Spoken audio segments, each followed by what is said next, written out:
बड़ी खबर बता दूं, क्योंकि बीजेपी ने एक प्रेस कॉन्फ्रेंस की है अभी पढ़ के आए हैं। अरे इतना बवाल है पूरे देश के अंदर, आप कह रहे फिल्म देख, बवाल है पूरे देश में, अंदर इतना बवाल है, पूरे देश में बवाल है वो कह रहे हैं। मैं एक बार जरा सुनिए, मैं बड़ी खबर बता दूं, राहुल गांधी पर बीजेपी नेता रविशंकर प्रसाद ने हमला बोला है। राहुल गांधी आज संविधान लेकर घूमते थे, सरकार बनने पर आरक्षण खत्म करने की बात कह रहे हैं। ये कह रहे हैं रविशंकर प्रसाद, वो कह रहे हैं साफ हो गया कि संविधान को लेकर घूमना राहुल का छलावा था। कांग्रेस हमेशा से आरक्षण विरोधी रही है। अब ये वो क्यों कह रहे हैं, क्योंकि अमेरिका में एक कार्यक्रम में उनसे पूछा गया कि वो आरक्षण को लेकर, रिजर्वेशन को लेकर क्या सोचते हैं, तो राहुल गांधी ने कहा कि जब परिस्थिति होगी तो हम आरक्षण हटाने पर विचार करेंगे। अब यही बात आरक्षण को लेकर न जाने कितनी बातें यहां पर चुनाव के दौरान कही गई। वरुण जी, कितनी बार पूरा जो चुनाव था वो ऐसा लगा कि संविधान और आरक्षण खत्म हो जाएगा वाली टोन पर था, ये सब जानते हैं, लेकिन खत्म करने की बात कौन कर रहा है? राहुल गांधी, वो भी अमेरिका जाकर। सुचारिता जी, भारतीय राजनीति की जो महाभारत है उसके पिछले 10 साल से राहुल गांधी ही केंद्र बिंदु है। आप देखिए कितने नेता आपने गिना दिए भारतीय जनता पार्टी के, रविशंकर प्रसाद, गिरिराज जी, पता नहीं कौन कौन है, सारे राहुल गांधी का नाम जपने लग गए। 10 साल से जपे जा रहे हैं। उसको एलओपी तो बना ही दिया, मेरे को लगता है प्रधानमंत्री बना के ही मानेंगे। जिन्होंने जिस कॉन्टेक्स्ट में इंटरेक्शन प्रोग्राम्स थे उनके अमेरिका में, उसमें जैसे रिजर्वेशन भारत में कैसे खत्म होगा, चलेगा, तो उन्होंने कहा जब तक एक लेवल पे नहीं आ जाएगा समाज, सामाजिक न्याय की पूर्ति नहीं हो जाएगी, डिस्पैरिटी खत्म नहीं हो जाएगी, उस स्थिति में सोचा जाएगा कि भाई उसको खत्म किया जाए नहीं किया जाए।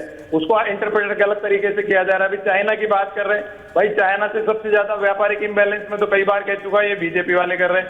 आज जयशंकर प्रसाद ने जर्मनी में यही कहा है चाइना से व्यापार बंद नहीं कर सकते, तो क्या वो भी तारीफ कर रहे हैं? वो भी उसी कटघरे में हो गए। दूसरा, आपने कहा विदेशी धरती पर राहुल गांधी ऐसे बोल रहे हैं, तो मोदी जी तो कितनी बार कोरिया में कहाँ का शर्म की बात कर चुके, भारत में पैदा कोरिया में कहाँ का शर्म की बात कर चुके, भारत में पैदा होने से शर्म आती थी, और जर्मनी में जाके बेटी दामाद के भाषण देते थे, आपने सुना होगा। तो क्या अगर सदन का नेता अगर जाकर के बाहर विदेशों में बोल सकता है किसी परिवार के लिए, भारत के लिए, तो राहुल गांधी को कटघरे में आप कैसे खड़ा कर सकते हो? ये अभी मैं आपको कह रहा हूं, मैंने अभी जो शुरुआत में कहा है, भारतीय जनता पार्टी मोदी जी ने कहा कि मुझे भारत में रहने का मन नहीं करता है, ये बता दीजिए। और अगर कहा है तो जरा अजय आलोक जी को कटघरे में ले लीजिए, बैठे हुए हैं यहाँ पर। पहले नहीं कहा क्या कोरिया में जाकर के? बताइए आप। ये बोला उन्होंने कि मैं भारत में रहना नहीं चाहता हूँ। ये नहीं, भारत में पैदा होने में शर्म आती थी, शब्द नहीं बोले अजय आलोक जी। शब्द उनके चालू करा लीजिए उनकी। अजय आलोक क्या जवाब देंगे इस बात पे? कहा है उन्होंने? अच्छा, क्योंकि तरुण जी वरुण जी, हाँ सुनिए तरुण जी, सुनिए। चाइना से व्यापार घाटा बढ़ना और चाइना से चंदा लेना, दोनों में बहुत अंतर है। राजीव गांधी फाउंडेशन में चाइना से चंदा लेना बहुत बड़ी बात होती है।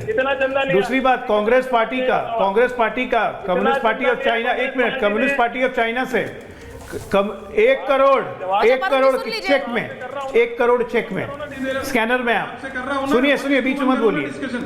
दूसरा बात, विश्व की अकेली घटना है जब चाइना की कम्युनिस्ट पार्टी से कांग्रेस पार्टी ऑफ इंडिया का समझौता हुआ था।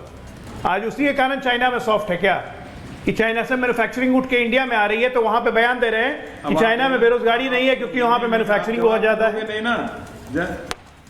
तीसरी बात, एक क्रोनोलॉजी है सुचरिता जी, एक क्रोनोलॉजी है। 2019 के बाद ये आदमी जब जाता है बाहर, जब आदमी ये बाहर जाता है, देश में अस्थिरता फैलाने की कोशिश होती है, देश में आतंकवादी हमला होता है। 2019 में जब राहुल गांधी कोरिया गए, यहां पे सीएए का आंदोलन शुरू हुआ। 2024 में रामेश्वरम कैफे अटैक, ये आदमी कैम्ब्रिज में बैठ के भाषण दे रहे थे।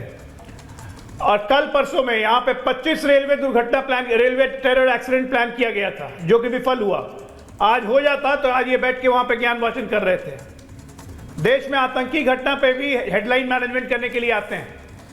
अजय जी, ये तो बहुत सीरियस एलिगेशन लगा रहे हैं आप, बहुत सीरियस। झूठा नैरेटिव। मैं तो क्रोनोलॉजी बता रहा हूं, आप निकाल के देख लीजिए, आप रिसर्च कर लीजिए। मैं क्रोनोलॉजी बता रहा हूं। हेडलाइन मैनेजमेंट के लिए किसी भी स्तर तक गिर सकते हैं ये लोग, किसी भी स्तर तक। सत्ता चाहिए किसी भी कीमत पे, सत्ता चाहिए किसी भी कीमत पे। ये बात हमें भी कई बार लगती है कि जिस तरह का बयान वो देते हैं। 5 दिन छोड़ के कैम्ब्रिज गए क्यों? अजय जी, मैं सिर्फ ये ऑफ पूछना इंडिया चाह के रही हूँ ऑपरेशन ने क्योंकि साफ बता भी दिया कि वो कैम्ब्रिज इंडिया में पैसे देके मैनेजमेंट किया गया कार्यक्रम था। अभी थोड़ी देर पहले ये सवाल उठा इस डिबेट के दौरान के कौन से लोग हैं, किन के बीच वो बैठे हैं, ये कौन से कार्यक्रम में वो जाते हैं, तो जाहिर है राहुल जी को पता होगा, राहुल गांधी को पता होगा वो कौन से कार्यक्रम में जा रहे हैं। ये इस तरह के सवाल, अब वो एक तरह से उन सवालों के जवाब देते हैं, उन सवालों में खुद फंस जाते हैं, या फिर वो पहले से तैयारी करके जाते हैं कि इस तरह का एक एजेंडा इससे सेट होगा। किशोर तिवारी जी, एक बार आपके पास आ रही हूं। आप तो हमेशा ये कहते रहते हैं, आपकी पार्टी और आपके नेता तो सनातन का सम्मान, सनातन की बात करते रहते थे, या तो देश का सम्मान भी पीछे रह गया। नहीं, मैं अजय आलोक ने जितने आरोप लगाए हैं, मैं मानता हूं कि भारत सरकार उस पर इंक्वायरी करे और लेके आए। गांधी जी ने जो कुछ कहा है कि आरएसएस के बारे में ऐसा रोका नहीं था।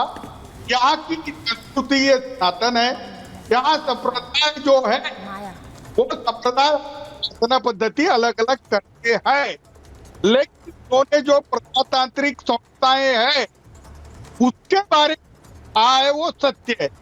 ईडी, सीबीआई, सीजीआई, गोगोई का प्रकरण ले आप, या इलेक्शन कमीशन की अपॉइंटमेंट ले लो, उनका बर्ताव ले लो। मोदी जी ने प्रजातंत्र में बहुत ज्यादा चढ़ लाए है, और इतना क्या कि भ्रष्टाचार की परिसीमा कर दी है। मैं ऑडियो ठीक कराऊंगी, उसके बाद वापस आऊंगी। ऑडियो आपका ढंग से आ नहीं पा रहा है, लेकिन जो बात अभी रविशंकर प्रसाद ने प्रेस कॉन्फ्रेंस के दौरान कही है वो बहुत इंपॉर्टेंट है। बोलिए अजय जी, बोलिए। इनको एक बात, किशोर तिवारी जी को एक बात बता दीजिएगा, राहुल गांधी जी ने भाषण दिया है, प्लेट में खाना सजा के नहीं दिया है, जिसमें लड्डू भी है, पेड़े भी है, मिठाई भी है, करेला भी है। तो लड्डू तो खा रहे हैं, करेला छोड़ दे रहे हैं। सेलेक्टिव नहीं होना चाहिए। जो भाषण है वो देश विरोधी है या नहीं वो बताएं सीधे। देश का अपमान करने वाला भाषण है या देश का सम्मान बढ़ाने वाला है? क्या है ये? लीडर ऑफ ऑपोजिशन को शोभा देता है क्या? क्या उद्धव ठाकरे जो लीडर ऑफ ऑपोजिशन है महाराष्ट्र के बाहर जाके महाराष्ट्र की बुराई करेंगे? Exactly, that's the point. जो बात अजय जी ने कही है, जरा उद्धव ठाकरे ये बता दीजिए, सीधा सवाल का जवाब दे दीजिए।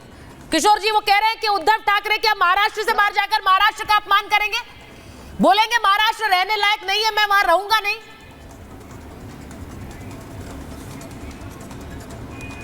इतनी बेरोजगारी है, जहां किसान इतनी बड़ी आत्महत्या कर रहे हैं, तो मैं देश में रहना चाहता हूं। सारे संसाधन, सारी संपत्ति ये केवल 2% लोगों के पास है। ये तो 2 लोगों के पास है, एक अडानी, एक अंबानी। अरे क्या आपने भूखा मरना? अरे ये देश मोदी तो अंबानी की शादी में क्या करने गए थे उद्धव ठाकरे? अंबानी की बेटी की शादी में क्या करने गए थे उद्धव ठाकरे? और भी फ्रांस में, फ्रांस में अंबानी की बेटी की शादी में क्या करने गए थे? मैं सिर्फ ये कहना चाह रही हूँ, किशोर जी आपका ऑडियो ठीक नहीं है, मैं